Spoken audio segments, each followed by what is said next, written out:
Para pecinta cerita digital, Gubernur Jawa Barat, Kang Deddy Mulyadi, KDM, baru saja membuka kotak Pandora industri air minum dalam kemasan, AMDK.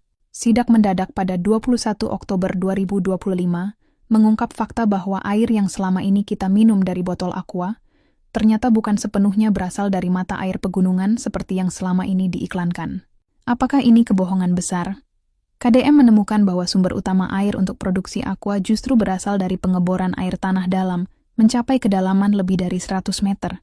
Bayangkan, air yang kita kira alami dan segar dari pegunungan ternyata disedot dari perut bumi.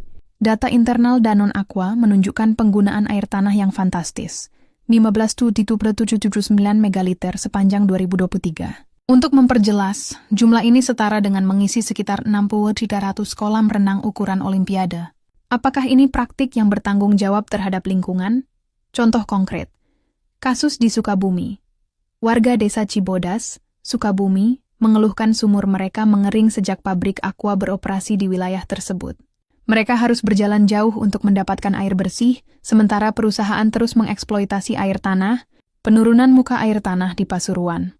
Di Pasuruan, Jawa Timur, penurunan muka air tanah mencapai 2 meter dalam setahun terakhir.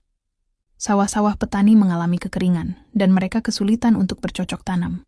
Meskipun Danone Aqua mengklaim telah melakukan berbagai upaya konservasi, seperti penanaman pohon dan pembuatan sumur resapan, banyak pihak meragukan efektivitasnya. Para ahli lingkungan berpendapat bahwa jumlah air yang diambil jauh lebih besar daripada yang dapat dikembalikan ke dalam tanah. KDM dengan nada prihatin menyatakan, air adalah hak kita semua. Kita harus menjaga sumber air untuk generasi mendatang. Jangan sampai kita mewariskan bumi yang kering kerontangan kepada anak cucu kita. Lantas, apa yang akan terjadi selanjutnya? Apakah pemerintah akan turun tangan? Apakah Danone Aqua akan mengubah kebijakan mereka? Dan hal yang paling penting, sebagai konsumen, apa yang bisa kita lakukan? KDM dengan nada satir mengatakan, ini bukan soal mencari kesalahan, tapi soal air adalah hak publik, bukan komoditas industri yang bisa dihisap seenaknya. Ia menyerukan transparansi dan pengelolaan air yang berkeadilan. Jangan sampai bumi kita ini retak karena kehausan. Jadi, masih percaya dengan iklan kesegaran alami dari pegunungan? Mungkin sebaiknya kita mulai bertanya, pegunungan yang mana? Jangan lewatkan perkembangan skandal ini. Bagikan pendapatmu dan mari kita kawal isu ini bersama-sama.